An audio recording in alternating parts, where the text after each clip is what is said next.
So hello learners, welcome back to my YouTube channel commerce and math classes.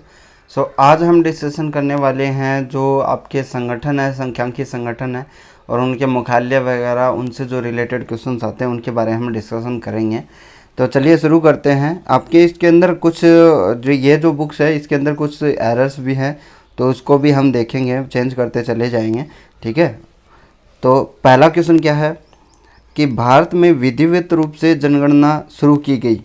तो विधिवत रूप से का मतलब है कि एक प्रॉपर रूप से अगर जनगणना की बात करें हम, तो ये कब शुरू हुई है?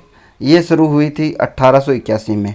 अगर इससे पहले का हम इतिहास देखें तो आपको पता है 1872 आपको याद आएगा, मेयो का काल, जिसमें सर्वप्रथम जनगणना हुई थी। ठीक है, सर्वप्रथम 1872 में हुई थी। या फिर उससे पहले हम इलाहाबाद में देखें 1824 में, बनारस में 1827-28 के पास। लेकिन एक प्रॉपर जो जनगणना शुरू हुई वो 1881 के अंदर शुरू हुई थी। ठीक है, और यहाँ पे हम देख सकते हैं कि सेंसस एक्ट भी 1948 के अंदर आए हुए हैं।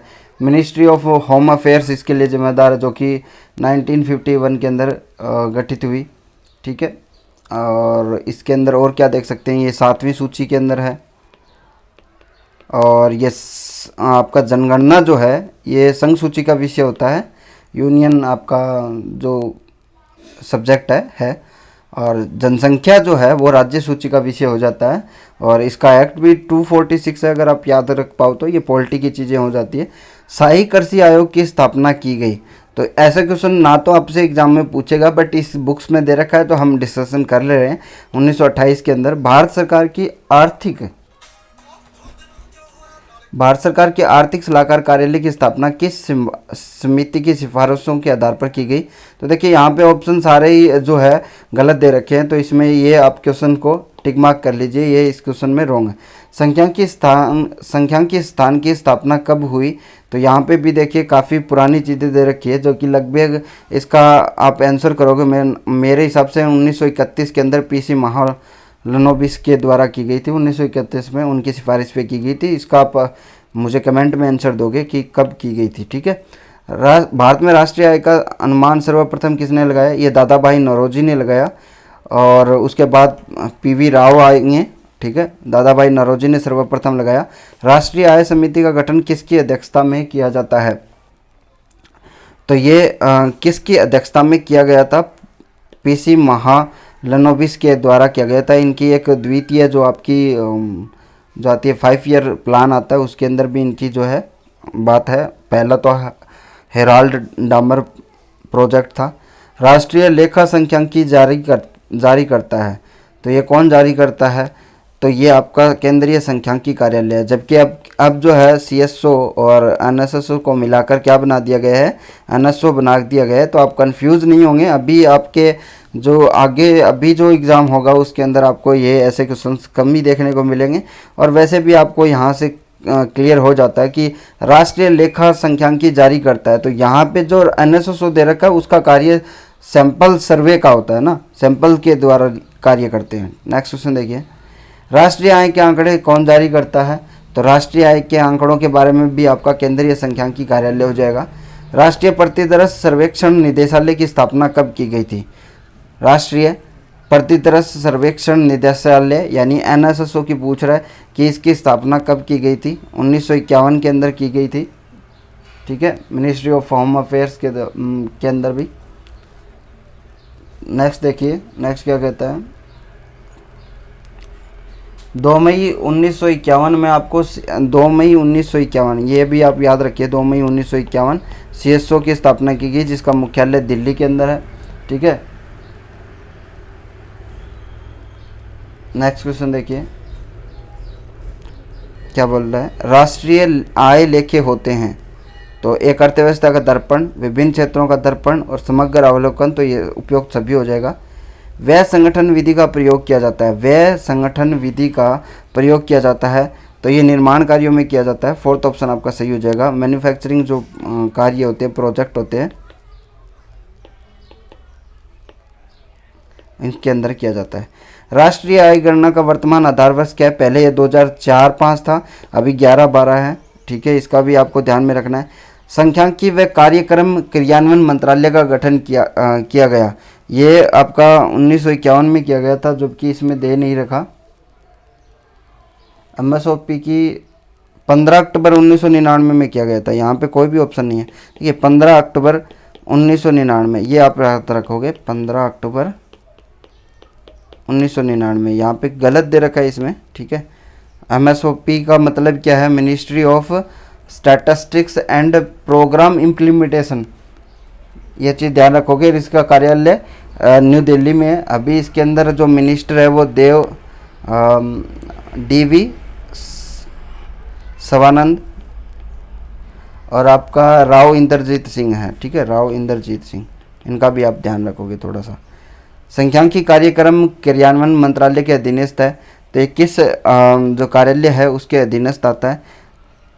अच्छा, इसके अधीनस्थ पूछा है। ये जो मंत्रालय है ना, इसके अधीनस्थ है। इसमें स्टैटिस्टिक्स और जो प्रोग्राम इम्प्लीमेंटेशन के सारे जो है विभाग आते हैं, तो ये आपके उपयुक्त सभी हो जाएंगे। एक चीज़ ध्यान रखना कि इसके अंदर आपसे 1-2 क्वेश्चन पूछेगा, लेकिन इस तरह क्वेश्चन नहीं पूछेगा जिस तरह के क्वेश्चन इस बुक्स में दे रखे हैं ना, उस तरह के क्वेश्चन आपसे नहीं पूछता। संख्यांकी व कार्यक्रम कार्यान्वयन मंत्रालय किस अंतर्राष्ट्रीय संस्था का नोडल एजेंसी नियुक्त किया गया है? इसमें सारा आंसर है, लेकिन अभी फ़िलहाल इसका करंट का चेक कर लेना। ऐसे क्वेश्चन आपके एग्जाम्स में नहीं पूछे जाते वैसे तो। संख्यांकी एवं कार्यक्रम कार्यान्वयन मंत्रालय द्वारा जारी दस्तावेज, तो ये कौन सा हो जाएगा इसके अंदर? ये सभी आपके हैं। भारत सामाजिक आर्थिक संख्यांकी, उत्पादक सूचकांक और स्वास्थ्य स्टेट्स रिपोर्ट्स, ये सभी जारी करता है। संख्यांकी एवं कार्यक्रम क्रियान्वयन मंत्रालय के वर्तमान केंद्रीय मंत्री कौन है? तो अभी देखिए इसमें से तो कोई भी नहीं है। ठीक है, आपको बताया DV सवानंद और राव इंद्रजीत सिंह, ये मैंने आपको बताया। अभी पीयूष गोयल तो क्या टेक्सटाइल मंत्री है ना, टेक्सटाइल मंत्री। ठीक है, ये तो होंगे ही नहीं ना। केंद्रीय संख्यांकी कार्यालय की स्थापना कब हुई? ये क्वेश्चन सभी को पता होना चाहिए, आई थिंक सभी को। मई 1951, इसमें आपको कोई भी दिक्कत नहीं आई है। और मैंने पहले भी बता दिया 2 मई 1951, ये क्वेश्चन आपको पूछा भी जा सकता है। केंद्रीय संख्यांकी कार्यालय का मुख्यालय कहाँ पे है? ये भी आई थिंक सभी को पता है, नई दिल्ली। अभी बताया मैंने, NSSO का फरीदाबाद में था। भारत में उपभोक्ता मूल्य सूचकांक यानी CPI, कंज्यूमर प्राइस इंडेक्स, कौन जारी करता है? तो वही बात आ गई कि यहाँ पे आपका CSO जारी करता है, लेकिन अब CSO और NSSO को मिला के NSO बना दिया गया है, तो वो भी आपको दिया हुआ मिल सकता है, तो उसका भी ध्यान रखेंगे। एस्टिमेट ऑफ नेशनल इनकम कौन जारी करता है?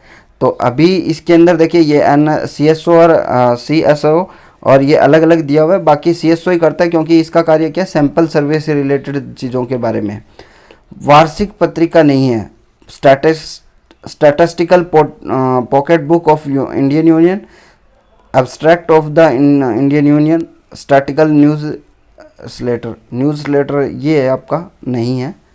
राष्ट्रीय प्रतिदर सर्वेक्षण संगठन की स्थापना कब हुई? NSSO की बात कर रहा है कि इसकी स्थापना कब हुई। मेरे हिसाब से इसका तो 1951 होना चाहिए, 1951। ये कंफर्म बताओगे मुझे क्वेश्चन 23 आप कमेंट करके। 1951 इसका शायद आंसर होना चाहिए। नेक्स्ट क्वेश्चन देखिए, राष्ट्रीय प्रतिदर सर्वेक्षण संगठन के वर्तमान महानिदेशक कौन है? तो अभी तो वर्तमान में इसका कोई है नहीं, बिकॉज ये आपका NSO बना दिया गया है इस वजह से। ठीक है,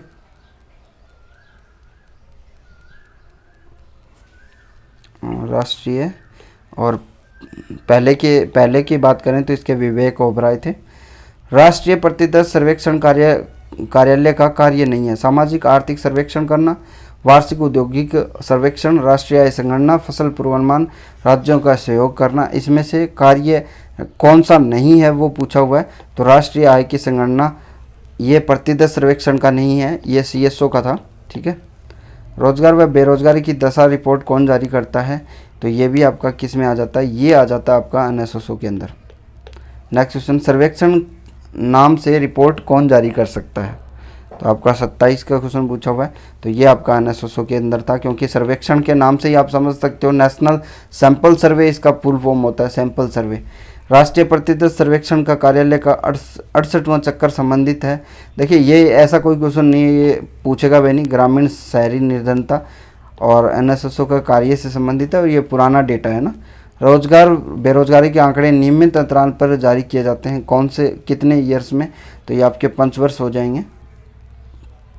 नेक्स्ट क्वेश्चन देखिए, भारत का महारजिस्ट्रार एवं पंजीयक RGI की गठन किस नियम के हुआ, तो आपको पता है सेंसस एक्ट 1948। सेंसस एक्ट कौन सा है, 1948। भारत में जनगणना का कार्य संपादित किया जाता है, भारत में जो जनगणना का कार्य संपादित किया जाता है किसके द्वारा, भारत का जो महारजिस्ट्रार एवं पंजीयक है उसके द्वारा। भारत की जनगणना का विषय ये संघ सूची के अंदर है, मैंने पहले भी बताया, यूनियन सब्जेक्ट है ये 246 आर्टिकल के अंदर, ठीक है। कौटिल्य द्वारा लिखित पुस्तक कौन सी है, अर्थशास्त्र है। ये इंपॉर्टेंट क्वेश्चन है, 2011 की जनगणना कार्मिक रूप से कौन सी जनगणना थी, ये 15वीं थी, क्रम के हिसाब से आपसे पूछता है। तो नेक्स्ट क्वेश्चन देखिए, सैंपल रजिस्ट्रीकरण योजना कौन सी पद्धति पर आधारित है, ये दोहरी रिकॉर्ड पद्धति पर आधारित है, सैंपल रजिस्ट्रीकरण योजना पद्धति। जन्म एवं मृत्यु रजिस्ट्रीकरण भारतीय संविधान की कौन सी अनुसूची में है, तो आपको पता है ये भी किस में आएगा, संवर्ती सूची में आएगा, संघ सूची में नहीं आके ये संवर्ती सूची में आएगा, कॉन्करेंट लिस्ट में आएगा।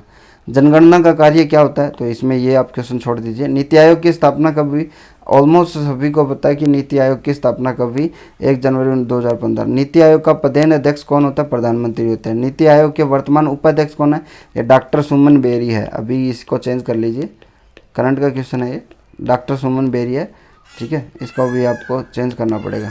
आर्थिक समीक्षा राजस्थान का अंग्रेजी संस्करण है, ये सिंपल सा क्वेश्चन है, अभी आपसे पूछ सकता है। आर्थिक समीक्षा राजस्थान की अंग्रेजी संस्करण है, तो हमारा इकोनॉमिक रिव्यू आता है, इकोनॉमिक सर्वे आता है, इकोनॉमिक आउटलाइन आता है। अंग्रेजी संस्करण के अंदर इकोनॉमिक सर्वे ही आता है, और बाकी इसका इस क्वेश्चन का मुझे फिक्स आंसर आप कमेंट करके बताओगे। नीति आयोग के वर्तमान मुख्य कार्यकारी अधिकारी कौन है, CEO पूछ रहा है, तो ये अमिताभ कांत है। CEO की बात करेगा तो CEO फिक्स है। उसमें आपका क्या पूछा था, उपाध्यक्ष पूछा था, तो डॉक्टर सुमन बेरी है। नियत कार्यक्रम का लक्ष्य था क्या, विभागों की संख्या घटाना। ये आपकी वुमेन ट्रांसफॉर्मिंग इंडिया अवार्ड 2018 किसकी ओर से दिया गया, तो ये भी नीति आयोग की तरह, क्योंकि योजना एक तो खत्म हो चुका है। नेक्स्ट क्वेश्चन क्या बोलता है, हिल्टन आयोग ये भारतीय रिजर्व बैंक से संबंधित है। भारतीय रिजर्व बैंक की स्थापना आई होप सभी को पता है 1 अप्रैल 1935। राष्ट्रीयकरण कब हुआ, 1949 के अंदर हुआ, ये भी सभी को पता है। भारतीय बैंक के वर्तमान गवर्नर कौन है, शक्तिकांत दास है, शक्तिकांत दास, ये भी आपके लिए इम्पोर्टेंट है।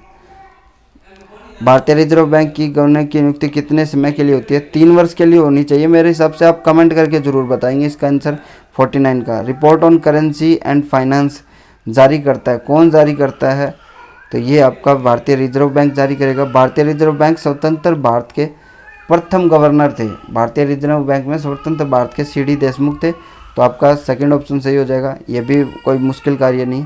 आर्थिक व सांख्यिकी निदेशालय का कार्य क्या कौन सा नहीं है, तो राष्ट्रीय आय का अनुमान लगाना इसका कार्य नहीं है।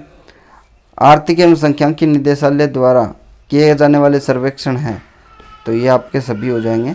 फसल सर्वेक्षण, आर्थिक संगणना, रहन सहन एवं उपभोग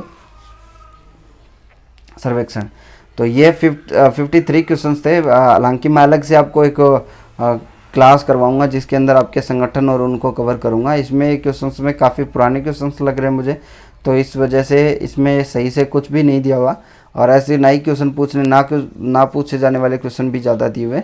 तो मैं अलग से आपको एक बार के लिए जो सारी लिस्ट है वो आपको प्रोवाइड करवा दूंगा, तो या तो आप पढ़ लेना या आप वीडियो देख लेना, ठीक है। आज के लिए बस इतना ही, नेक्स्ट क्लास में मिलते हैं, थैंक यू।